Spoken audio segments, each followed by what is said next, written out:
A diver watch with a titanium build housing a reliable Japanese automatic movement for just $189 is unbelievable. Let's talk about the truth behind the Made in China label. It's been dragged through the mud for years, dismissed as cheap or low quality. There is a sense of stigma attached to this label. But wake up. Not everything today is fast fashion and knockoffs. Not everyone is trying to buy cheap products in bulk and brand them as their own. Some brands are redefining the game by offering insane quality for the price. Case in point, Boderry. Since the inception in 2019, this micro brand has been flipping the script and earning global fans. My lovely woman wrote that line. I like that. They just sent me one of their premium watches, a diver, and requested an honest and unbiased review. And we are going to do just that here at TikTok Treasures. Are you ready for the unboxing? Let's dive right in.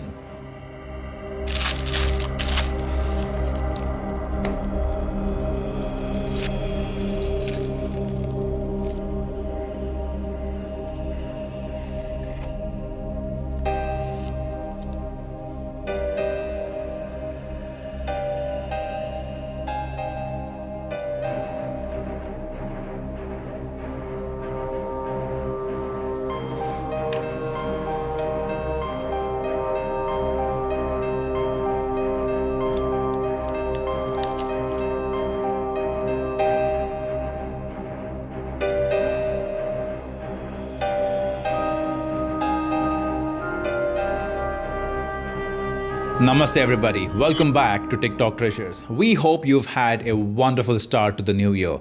This is the Boderry Seaturtle Ocean Titanium Diver in Sea Blue. Right off the bat, this diver looks like it's thoughtfully and intentionally made. This one's super light thanks to its titanium build. Titanium is not an affordable metal, it's not an easy metal to craft into a watch case, and it is associated with high quality, and it just boggles my mind to see Boderry selling titanium watches at an affordable price. This is called Seaturtle Ocean because Boderry wants to raise awareness of the harm caused by marine plastic waste to marine animals, especially sea turtles. People at Boderry decided to show their whimsical side and pack the watches in a shipping container. Very cool. You get the warranty card and a manual, and as a bonus you also get tools for link removal and strap changes. The Boderry Seaturtle Ocean is listed at $189 if you prefer a more casual FKM strap version, and the titanium version is listed at $239, which is already value for money for what you are getting, but you can currently buy these at discounted rates, which is a bonus. The product pictures and the specifications mention 100-meter water resistance, but I reached out to their team for confirmation as my watch reads 200-meter on the dial, and they said this is the current version after further testing. If you have doubts as to what watch you are getting, I would advise you to chat with your customer support before buying. Let's take a closer look at the Boderry Seaturtle Ocean Titanium Diver for the first time on TikTok Treasures. The case is all titanium and I am all for its matte look. It's easy on the eyes. I feel these lugs are perfect length and width for this case size, but I wish it curved down a tad more to embrace the edges of my wrist. I shall show you what I mean later in the wrist feel section. The lugs are straight cut with no beveling. This is a diver, so you get the crown guard extension and a slightly darker crown with Boderry logo embossed sits snug in that slot. I understand this kind of finishing on a stainless steel case because it's common, but to do this on a titanium is just exemplary work, especially for an affordable watch. The case has a lug-to-lug of 47.5 millimeters and it sits within the frame of my 6.8-inch wrist, has a case diameter of 40 millimeters, which is in my desired range of 38 to 42 millimeters, lug width of 20 millimeters, and case thickness of 12.5 millimeters. Sweet dimensions for my liking and for my wrist size. The bezel looks titanium as well, and with a ceramic insert with a diver's 0 to 60 markings, and is the same sea blue as the dial. It rotates unidirectionally with 120 clicks on one full rotation, and it moves with the slightest force, which I wish it didn't. I need my rotating bezel needing a little extra pressure to move because I wouldn't want it displaced easily when I bumped into objects. The bezel markings are lumed, and we shall watch that later in the feature section. Let's now listen to the bezel action.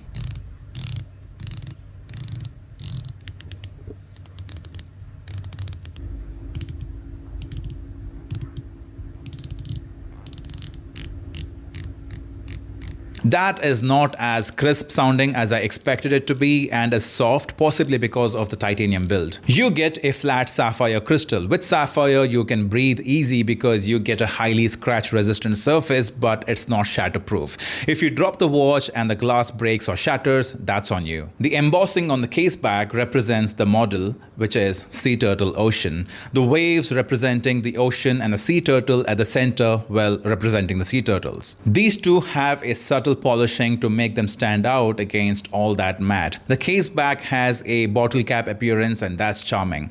If it were up to me, I would replace this turtle with a top shot of the shell of the turtle to match the pattern on the dial. Speaking of, the dial has a lot of geometry going on. It has a clear Rolex Submariner influence with the geometric applied indices, except the ones that look like circles from far aren't really circles but octagon, and they carry lume. The handset is reminiscent of the Omega Seamaster 300, but they don't carry as much lume as the Seamaster's hands do. The lume pip on the Lollipop seconds hand is, if you look closely, octagonal too. The red tip of the seconds hand and the Sea Turtle text don't really stand out much against the blue. Now, this is my guess, but that really cool honeycomb pattern is intended to represent the sea turtle's shell. Looks like Boderry went all out with the design intentions, bringing in their touch of originality in an otherwise inspired dial. The honeycomb pattern is loomed as well, and we will check that in a bit. You can see the minute markers on the periphery, and they are aligned well with the bezel markings. You get a big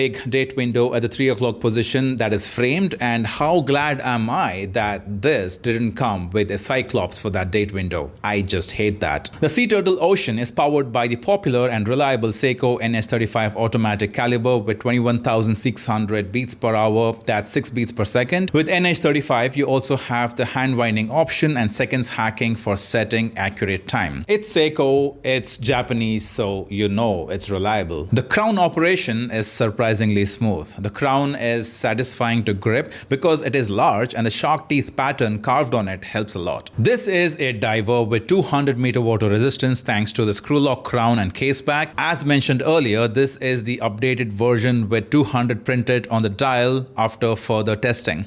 The indices, the hands and the markings on the bezel carry Swiss Superluminova BGW9 lume. When charged artificially, the camera shows the bright nature of the lume, but the naked eye see it as relatively light. But when charged under sun for a minute at high noon, this is how it looks. Exceptionally bright, as though you have turned on a luminescence button on the watch. Even with your naked eyes, you will marvel at the glow. I only wish the lume covered more real estate on the hands. When I saw the product picture on the website and I saw that beautiful glowing honeycomb pattern, I was really looking forward to seeing it in person, but it is weaker.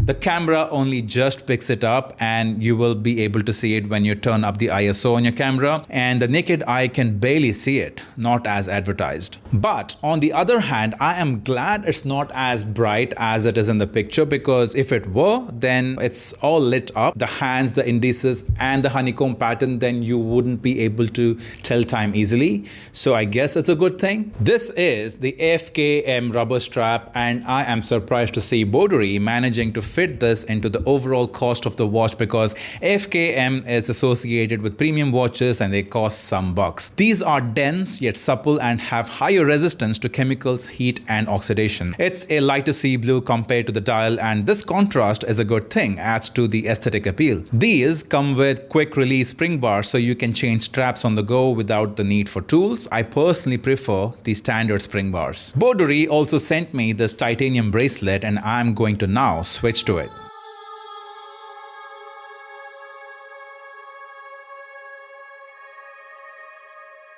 It looks complete. An all titanium automatic watch for $239. Impressed. No shine, just sheen. The buckle reads stainless steel titanium, so I'm guessing the buckle is stainless steel. Allow me to now demonstrate how this looks on my 6.8-inch wrist. Well, it's a titanium watch with FKM rubber strap. Great for casual affairs. It is very light, and after a while you might forget that you have a watch on your wrist. That's how I felt. When I talked about the case, I mentioned how I wish the lugs curved down a bit more because it would have closed this gap between the lugs and my skin. Not a deal breaker though. I enjoy how it sits within the frame of my wrist. 40mm diver is a big win. I am totally digging this full titanium look. It's marvelous. I can use the titanium bracelet for formal occasions. I can barely feel the weight on my wrist. This weighs 128 grams while this watch with FKM weighs only 81 grams. If you prefer heft, then you may not enjoy it as much. I know I like heft on my watches, but looking at the specifications, I can excuse the lightness to admire what's on my wrist. In conclusion, the Boderry Seaturtle Ocean Titanium Diver is more than what you pay for. The full titanium build, 200-meter water resistance because it's a diver, the catchy and aesthetic dial with honeycomb pattern, decent lume on indices, hands and bezel, Seiko NS35 automatic movement, an embossed caseback to showcase the inspiration for this watch, and a premium strap in the form of FKM rubber, all for $189 and probably less with discount. That's a steal. The pros of this watch far outweigh the cons, and if you are a fan of diver watches, I would definitely recommend this. Thank you so much for watching. I hope you guys enjoyed it. Hit that like button if you did, and please share this video with a watch crazy person. Please subscribe and let's rush to that 40,000 subscriber mark, maybe in less than a week. I will see you on the next one. Till then, stay tuned and stay classy.